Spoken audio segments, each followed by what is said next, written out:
Salton Sea, as it dries up, it's going to be a huge air quality problem. A lot of people would get sick. This could affect the health of millions.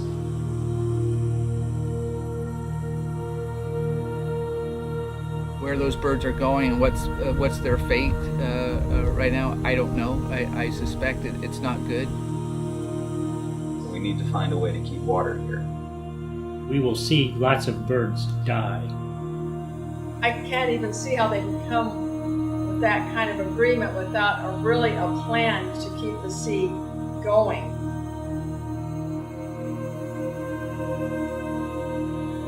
This area needs this more than anywhere else I've ever seen. But it is an incredibly significant issue if we lose the Salton Sea.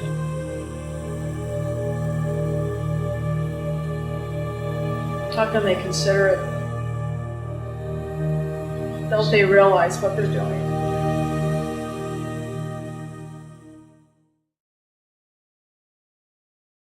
The Colorado River has flooded this basin that we're sitting in right now for thousands and thousands of years. During those times, this was a natural wetland area for migratory birds and lots of other wildlife. And so that was the situation that was here when people first pioneered this valley in the late 1800s.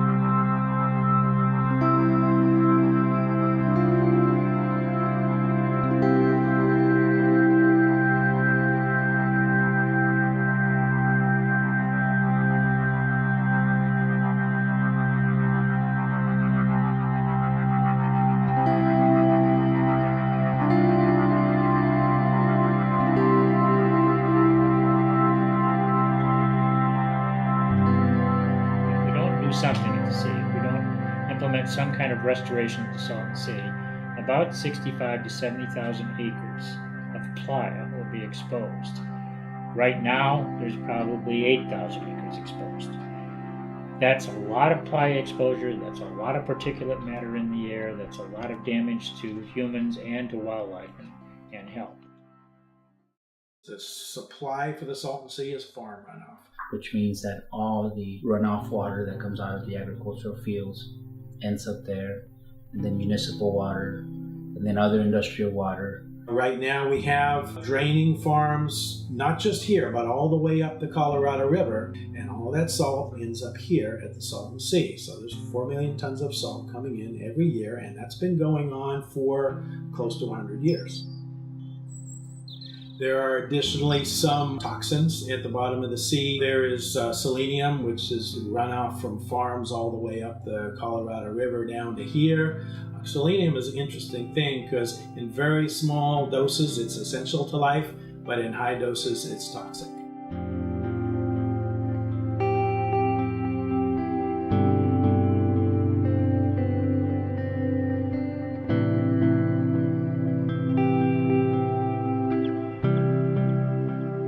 So what you've had for the last 100 years is you've had runoff from farms sustaining the Salton Sea, but it's more than 200 feet below sea level, so there's nowhere for the salts to go.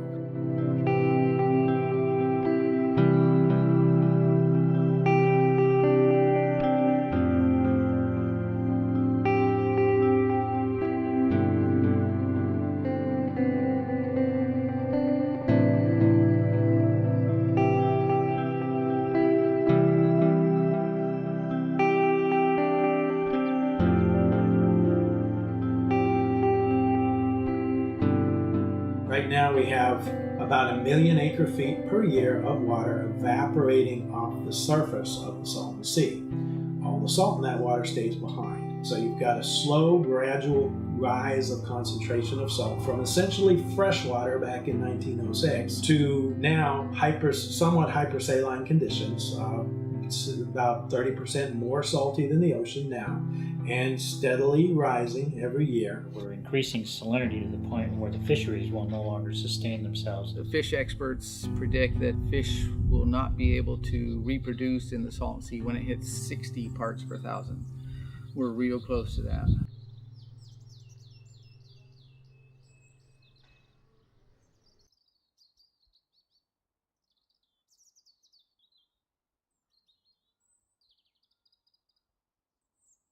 There are over 425 bird species. That's more than anywhere else in North America until the Florida Everglades. And tilapia are maintaining all of the birds here, so it's good that they're here. The Salton Sea is probably one of the most important areas on the Pacific Flyway. This area is so valuable to bird life in the Pacific Flyway. The Pacific Flyway is relying on somewhere between 30 and 60,000 acres of shoreline habitat to maintain where these birds are stopping from all over the world here.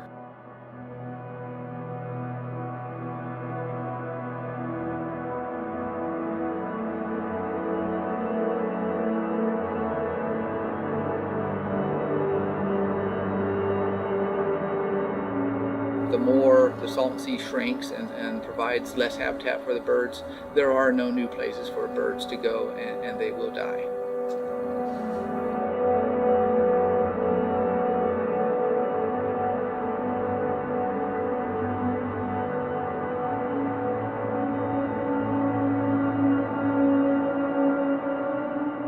This is going to affect our nation, and not just in health. This is going to affect our economy drastically. If this sea dries up, the entire inland California economy is down the tubes. And it's going to destroy the economy here to a point where I don't think you're going to see lots of people living here. This is a very vibrant community. It is the breadbasket of at least part of the year of the United States for produce crops in the winter in particular. And all of that is going to be significantly impacted.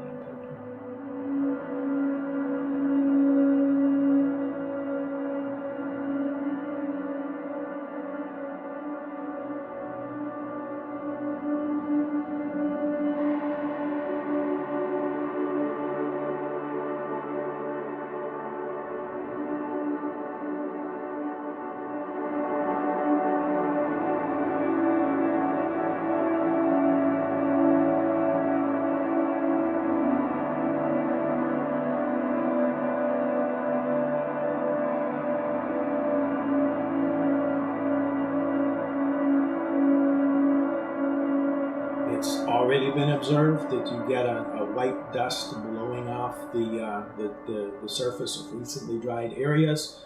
In addition to certain toxins, that dust is loaded with salt because it's dried up salt water. In particular, in the winter, sodium sulfate will crystallize out and come to the surface and blow off, and then you get that blowing onto crops, and that causes damage to crops. So you have a problem with agriculture. You get contamination of agricultural products like the huge amounts of lettuce and all kinds of vegetables that are grown here, and that would be a significant problem. And then we already have an asthma rate, childhood asthma, 3 times higher than any place else in California. It's bad to start with, and when you get significant amounts of dust blowing off the sea and into surrounding communities, that asthma problem is going to get significantly worse.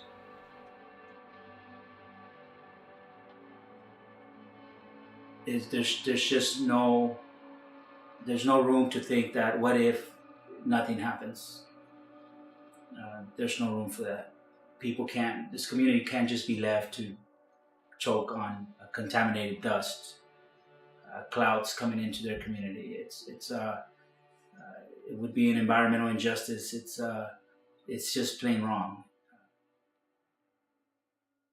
On a daily basis, depending on what season it is and what kind of weather it's out there, I can see anywhere between like 5 to 15 asthma patients a day, out of usually like 20 to 25, 30 patients we see on a daily basis per provider.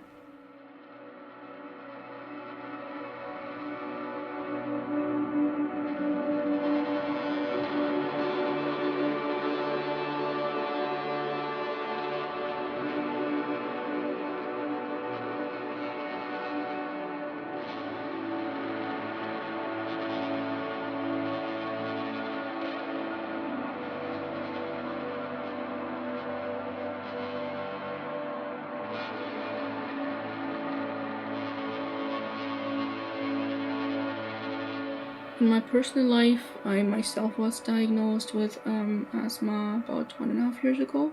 Never had problems, was never diagnosed with asthma previously, never had symptoms till I came back to the valley in 2012. Like in 2013, I noticed I was having episodes of wheezing myself. Also, my 2 daughters were diagnosed with asthma. My husband often wheezes, but he says, I don't have asthma, I'm fine.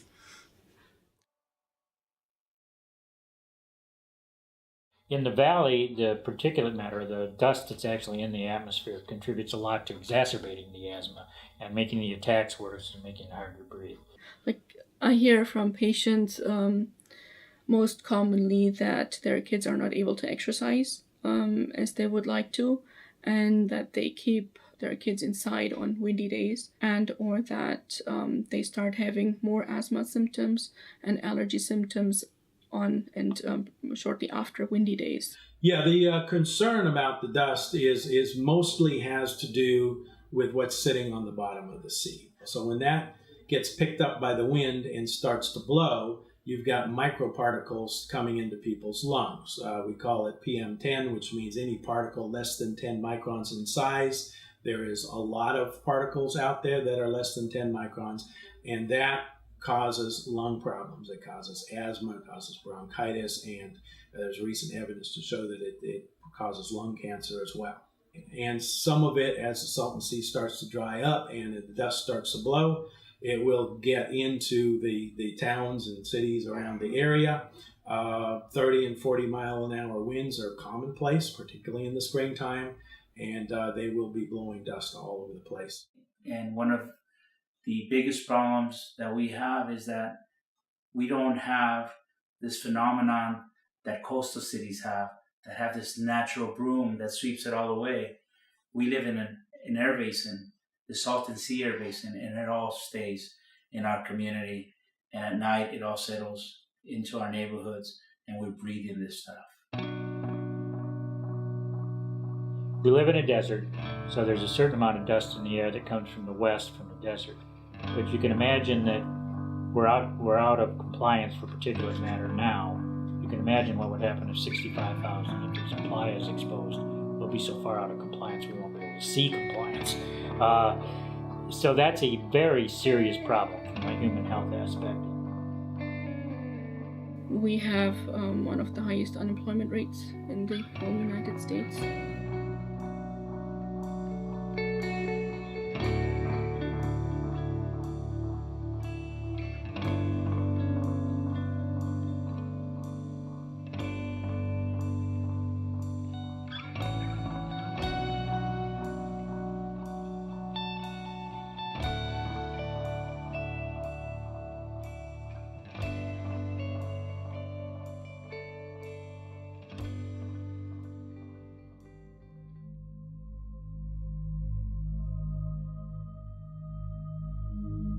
To the best of your knowledge and ability, to describe to us and for the camera the quantification settlement agreement?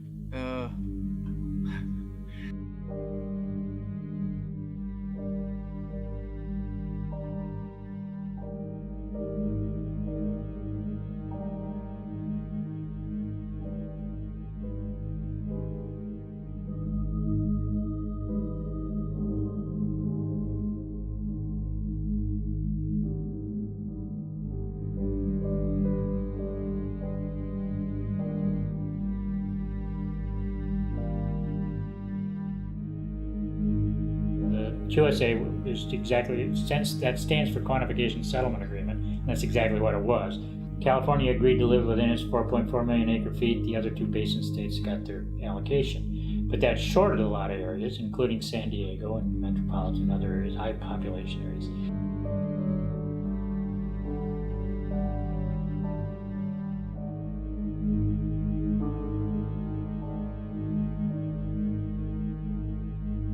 Everyone agreed the Salton Sea is going to be impacted the most. And the state of California stepped forward and said, all right, we'll take on Salton Sea restoration. You guys mitigate the direct impacts from the transfer.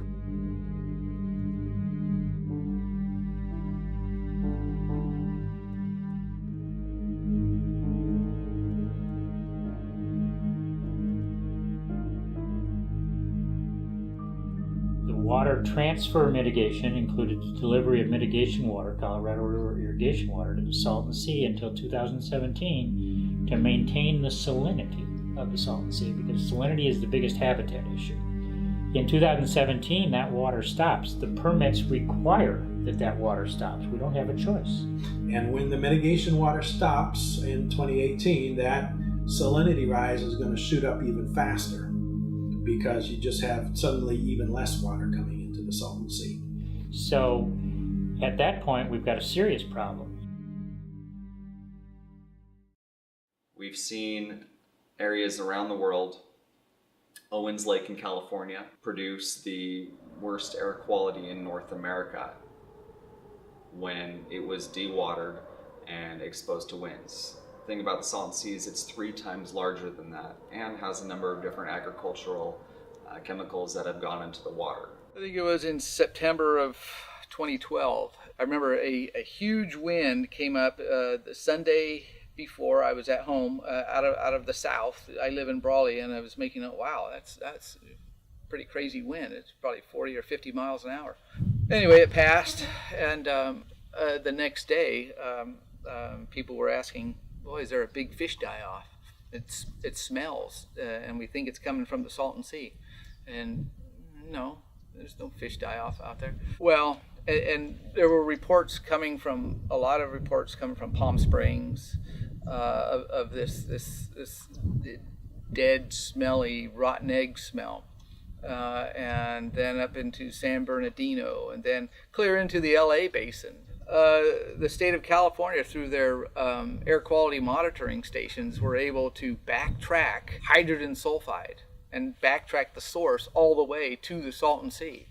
Hydrogen sulfide, that's a toxic gas. That's not a good thing to breathe. We know that winds travel to Los Angeles, that winds travel to Orange County, San Diego, so many people in Mexico. This problem is going to become an international problem.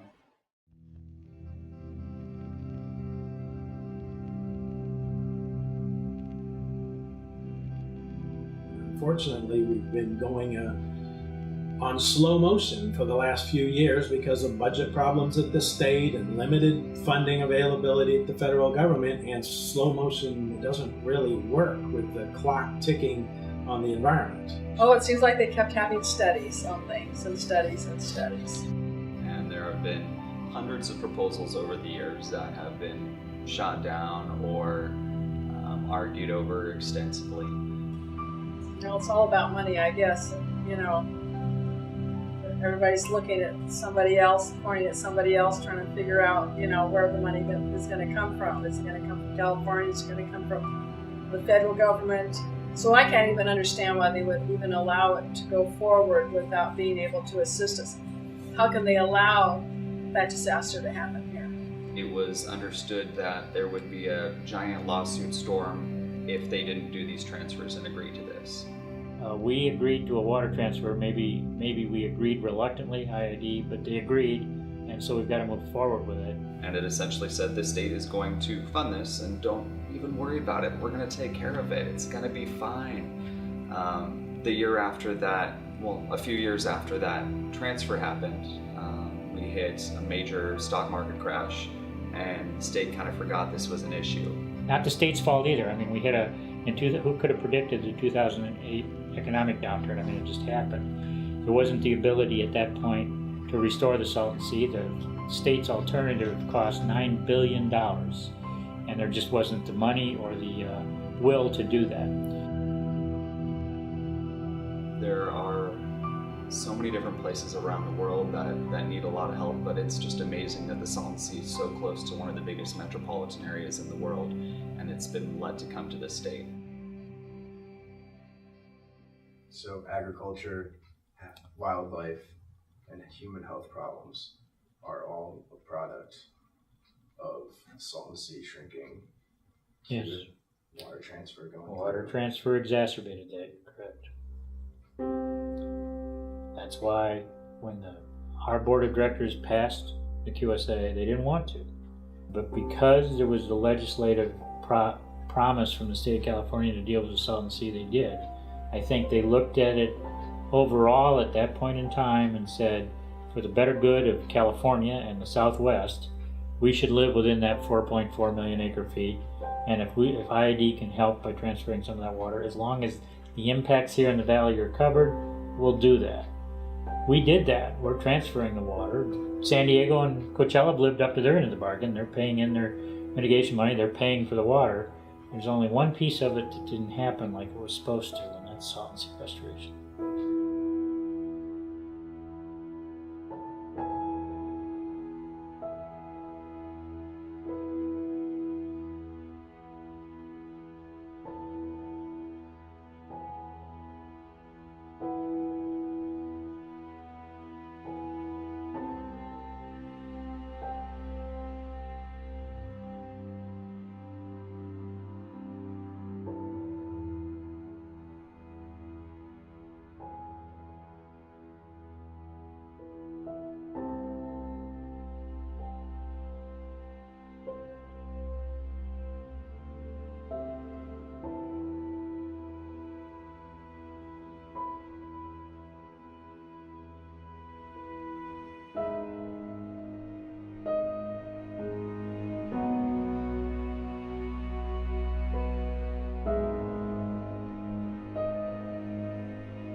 We're dying trying to stop the flooding of the Colorado River. Yeah. They did everything. They dumped stuff. They tried to just, they did everything they could. This graphic shows you the elevations of the Salton Sea on a 5-year increment. We're actually right down here right now. And you can see that line represents 2025. This line represents 2047. Look at the difference in between these lines, and that's when that mitigation water stops that we talked about. So this is the Imperial Valley down here, and you can see the farming and the agriculture area, very intensive agriculture area. You also see that up on this end. I'm not going to do a tagline. I didn't do it for the notoriety. Just say believe and jump in. It smells like a lake. My daughter Believe. was with me.